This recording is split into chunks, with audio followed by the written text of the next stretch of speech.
Assalamualaikum teman-teman. Hari ini saya mau bercerita tentang kronologis kejadian pada tanggal 5 Mei 2020 kemarin, beberapa hari yang lalu setelah video ini tayang.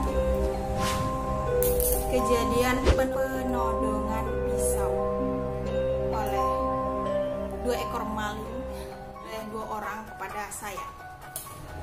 Jadi ceritanya tuh gini. Pada saat itu cerita kejadiannya terjadi di kantor Star Kids, tempat saya bekerja, tempat saya mengajar. Pada saat itu posisinya saya sedang sendiri karena memang kegiatan belajar mengajar itu dilakukan secara daring online. Jadi teman-teman pengajar lain pulang kampung, ada yang mengajar dari rumah. Jadi posisi saat itu karena memang saya tinggal di kantor, jadi ya karena kampung saya jauh juga, makanya saya nggak pulang dan saya tetap berada di kantor. Kejadiannya tepat pada pukul nggak tepat karena saya kurang tahu persisnya jamnya. Intinya saya akan mengajar, saya lagi sedang menunggu jam mengajar saya di jam 2, kurang lebih sebelum jam 2. Sebelum jam 2 kejadian itu terjadi. Saya di ruang kelas. Sebenarnya hari itu saya tidak sendiri di kelas, ada biasa tukang bersihnya datang. Hari itu dia datang, cuma pada saat setelah kejadian saya baru tahu kalau bapaknya itu yang bersih sedang keluar buang sampah. Jadi saya sendiri tempat kejadian, waktu kejadian itu terjadi. Ketika itu saya sendiri di kelas. Kemudian karena orangnya memang mau maling kan nggak mungkin ketok pintu bersalam kan kalau mau masuk rumah. Jadi dia diam-diam masuk. Nggak kedengaran suaranya, suara kaki, nggak kedengaran suara kaki. Sendiri, aku lagi dalam posisi sendiri menceritakan ini dalam posisi sendiri. Kosong. Dan ini menyeramkan.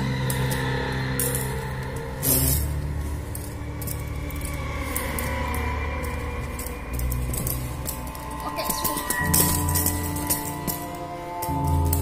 Jadi dia masuk karena saya di kelas. Sebelum dia mau ke kelas, dia kayaknya bukan mau niatnya mau kelas, mau melihat situasi ada orang atau tidak di setiap ruangan. Jadi dia kan ada 3 kelas. Saya sedang berada di posisi kelas ketiga. Dia mau menengok dia mau datangi kelas ketiga yang di situ ada saya. Sebelum dia masuk, saya sudah sadar kalau ada orang. Takut. Jadi saya bangun karena memang posisi lagi dalam keadaan duduk. Saya lihat menengok keluar. Terus ada 2 orang menatap ke saya. Kata yang saya teriakkan pertama kali itu adalah mama. Mama gitu. Mama, kaget. Harusnya astagfirullah, ya Allah, mama. Dia bilang. Dia tanpa respon, nggak bergeming. Karena memang itu jam kerja. Kemudian pada saat itu memang adminnya sedang tidak masuk. Jadi saya tidak mengunci pintu karena memang jam kerja. Saya bangun, berdiri, saya persilahkan bapaknya karena memang malingnya itu laki-laki, penodongnya itu laki-laki. Saya persilahkan, Pak, silahkan tunggu di meja. Saya suruh ke depan, ke meja administrasi kan. Sebelum sampai ke meja administrasi dia nanya, dia kayaknya udah paham betul dengan seluk-beluk pekerjaan yang saya kerjakan itu, katanya. Di sini anak usia berapa ya? Kamu belajarnya dari usia berapa ya? Saya bilang, oh dari usia 4 tahun Pak, sampai dengan usia SMP. Oh iya, akhirnya dia duduk. Saya persilahkan dia duluan, kemudian baru saya datangi. Lalu saya tanya dia mau ngapain. Jadi modusnya itu intinya sampai di meja administrasi kita berbincang-bincang masalah pendaftaran. Karena dia ceritanya mau mendaftarkan anaknya. Terus karena memang adminnya tidak masuk, jadi saya minta nomor teleponnya biar tinggalkan nomor telepon aja. Tapi katanya dia buru-buru, jadi dia yang intinya dia cuma pingin tahu harganya aja. Karena saya memang tidak tahu harganya, jadi saya mau kembali ke kamar, mau ngambil HP untuk nanya sama adminnya tentang pembayaran. Intinya tentang pembayaran. Saya ke kelas. Ternyata dia ngikut ke kelas, saya nggak tahu. Saya sampai di kelas baru dia datang. Saya udah di kelas baru dia datang.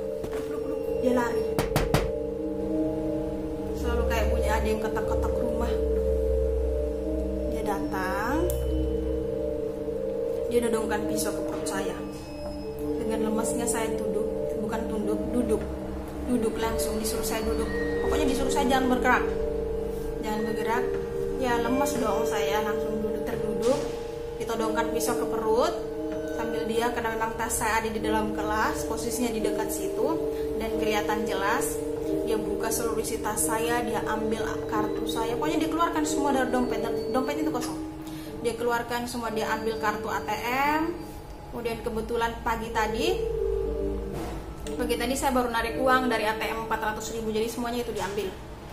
Kemudian dia minta PIN ATM saya. PIN ATM saya yang awal saya kasih yang salah, saya bohong. Kemudian dia minta saya ditodong lagi, katanya jangan berbohong. Ya akhirnya yang kedua saya kasih yang benar. Ya itu terus diambil, disuruh saya jangan gerak. Kata yang saya bilang waktu itu pada saat ditodong,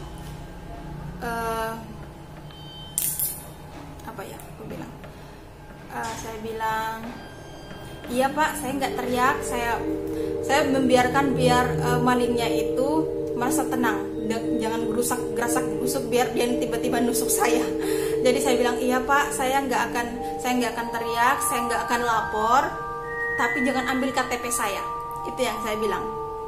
Nah, akhirnya dia nggak ambil kartu-kartu saya selain ATM Mandiri saya. Di situ ada 2 ATM, tapi yang diambil cuma 1. Alhamdulillahnya itu akhirnya saya nggak harus capek-capek ngurus kedua bank. Kemudian pada saat kejadian itu berlangsung, pada saat pisaunya ditodongkan ke saya, itu saya berasa kayak mimpi, kayak ini kayak di film-film, benar-benar. Memang saya kan nggak balas, biasanya di film-film itu ada yang banting anunya, yang ada pikiran saya ini pokoknya seperti mimpi, kejadiannya terjadi begitu saja. Dalam beberapa menit, dalam beberapa detik, beberapa menit, right. Yang diambil itu HP, uang yang ada uang cash yang ada di dompet, kemudian sama ATM.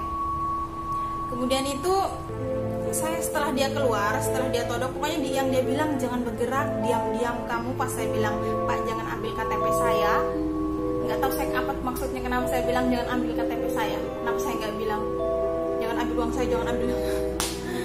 Pokoknya saya bilang jangan ambil KTP saya. Setelah itu, setelah diambil semua setelah diambil uang, HP dan ATM, saya nggak tahu dia kemana. Makanya saya tetap diam beberapa, hampir 1 menit kali ya saya, nggak semenit. Diam beberapa detik, masih terhenyak pokoknya di kelas, nggak langsung kejar keluar minta pertolongan. Enggak, saya masih di kelas karena saya takut mungkin dia masih gerasa-gerusuk ke belakang, tiba-tiba saya ditolong, saya takut pokoknya. Intinya waktu itu saya takut. Karena di luar itu ada temannya yang menunggu. Kemudian pada saat itu pokoknya, sebentar kita jeda dulu ceritanya ya, soalnya saya mau mengajar. Dan saat ini saya sedang sendiri lagi. Kemudian setelah perampok, maling, begal itu pergi, saya nggak tahu pastinya dia pergi langsung waktu itu ya. Keadaan itu saya nggak tahu pastinya dia langsung pergi keluar pintu, atau dia masih mau obrak-abrik cari apa. Jadi saya masih di situ, terduduk di situ, terhenyak, kaget ceritanya, shock. Jadi saya nggak langsung keluar teriak minta. Saya masih ada beberapa sepersekian detik saya terhenyak di situ. Kemudian setelah saya sadar, saya langsung keluar, lari ke kantor sebelah, ke PT sebelah. Ada kantor di sebelah kita, di sebelah kantor saya ada kantor, situ ada kantor. Terus saya minta tolong. Terus saya teriak, di sebelah ada maling, tapi saya nggak tahu sudah keluar atau belum. Aku bilang kayak gitu. Aku lari ke sebelah itu tanpa alas kaki, nggak pakai sendal atau pakai sepatu. Langsung aja lari karena saking paniknya. Terus ada bapak bilang, oh mbak udah keluar mbak tadi, kalau itu maling udah keluar. Mereka berdua ada yang menunggu di motor, ternyata 1 orang. Akhirnya karena malingnya sudah nggak ada dan itu sudah hampir semenitan lah berlalu, baru ternyata yang tukang bersih-bersih itu sedang buang sampah keluar. Dia lagi keluar tadi pas dia berpapasan sama perampok itu, dia berpapasan sama perampok. Katanya, kukira temanmu tadi. Bilang, bukan, itu perampok. Akhirnya saya langsung cepat ambil tindakan cepat. Saya pinjam motornya, karena kebetulan saat itu motor saya sedang dibawa oleh teman. Jadi untungnya, salah satu keuntungan sih menurut saya karena dibawa motor saya sama teman, karena kalau enggak kan diminta sama kunci motor itu dibawa motor saya. Akhirnya saya pinjam motor Pak Le, yang tukang ya Pak Le, langsung meluncur ke bank. Soalnya kan PIN saya kasih tahu tadi. Nanti sampai ke bank, melaporlah ke security. Di depan ada security, langsung saya kasih tahu, Pak, saya habis dicopet, ditodong sama orang dengan pisau, diambil ATM saya. Terus kata Pak securitynya bilang, oh nggak apa-apa itu. Gue bilang, Pak, tapi pinnya juga saya kasih. Akhirnya dibawalah sama security ke customer service. Padahal waktu itu ada yang sedang ngantri di depan customer service, katanya dahulukan saya dulu yang sedang kena musibah. Akhirnya di bank itu cepat aja. Alhamdulillah orang-orang bank itu baik. Kemudian pengurusannya juga cepat. Akhirnya selesai. Kemudian saya, karena saat itu saya nggak pegang HP. Oh iya, ada HP yang nggak ditemui sama perampok itu. Padahal HP itu ada di sekitar saya aja, cuma dia nggak jeli kali.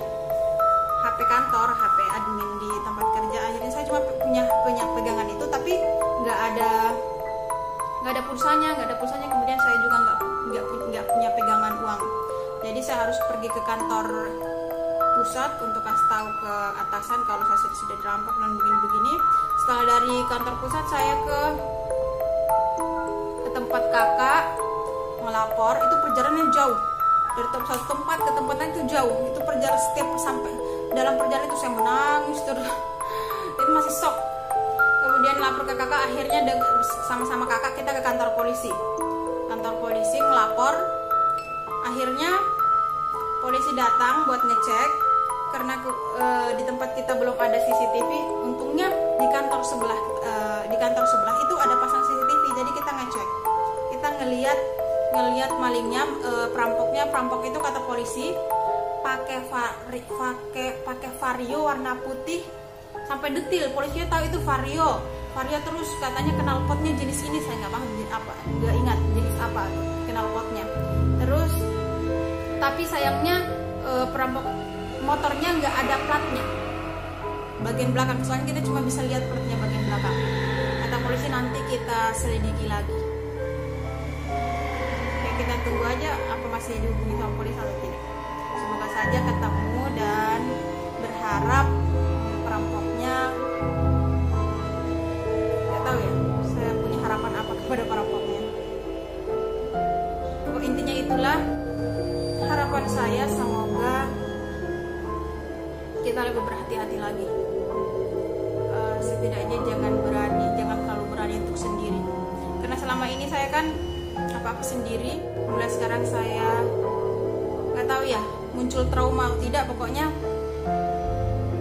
intinya kita harus lebih hati-hati, waspada. Oh ya, ketika ini dari pengalaman ya, ketika kita mengalami kejadian seperti itu, kita ditodong terus kita panik, sesuaikan dengan kondisi Anda, kondisi kita. Contohnya kita nih punya kemampuan, kita cepat tangkap dalam kemampuan. Kadang ada yang punya kemampuan bela diri, tapi dia nggak, maksudnya dalam situasi panik begitu hilang. Kemarin juga saya nggak bisa ngapa-ngapain karena soalnya kita panik banget ditodong sama, tapi kita tidak perlu tunjukkan terlalu kepanikan kita. Memang, oh ya, jangan terlalu banyak ngomong di depannya perampok. Nanti dia stres atau dia makin kalut, akhirnya dia bisa melakukan hal-hal yang tidak kita inginkan. Kalau kamu mau teriak sekalian, atau kalau nggak mau teriak, diam aja. Kita nego tipis-tipis, intinya nego tipis-tipis kayak kemarin saya melakukan nego tipis-tipis, ya, nego yang menegangkan. Saya minta KTP-nya dikembalikan. Pokoknya intinya apapun itu berhati-hati dan waspada ketika sendirian. nggak pandang mau malam atau siang, karena kemarin siang bolong saya di nodong. Intinya itu teman-teman, semoga cerita saya ini nggak tahu ya ada manfaatnya atau enggak. Intinya saya ingin berbagi aja, karena kemarin teman-teman banyak yang tanya bagaimana sih, bagaimana kronologisnya. Akhirnya saya ceritakan dalam satu bentuk, dalam satu video ini kronologisnya seperti ini.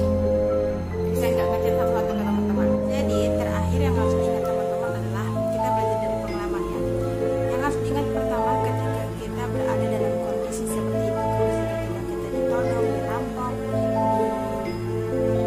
dimalingi atau pokoknya dalam kondisi seperti itu, yang harus pertama kita ingat adalah kalau berdasarkan apa yang diwawancara oleh polisi kepada saya tentang logat bicara yang digunakan oleh perompak itu, kemudian ciri-cirinya itu yang harus kita perhatikan ketika kita. Jadi yang pertama adalah kita harus tenang ketika berada dalam posisi itu. Dan setelah ini kita akan buat video latihan pedang. Kita akan berusaha, kita akan belajar bagaimana cara menghindar, bagaimana cara menangkis dan sebagainya. Nantikan video berikutnya.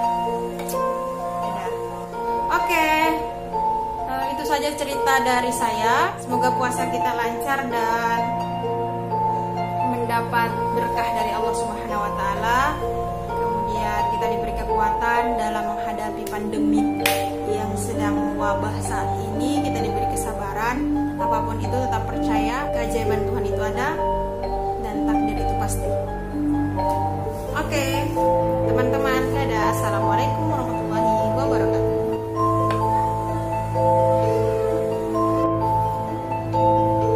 Jangan lupa like, comment, and subscribe untuk menuju 1 juta subscriber.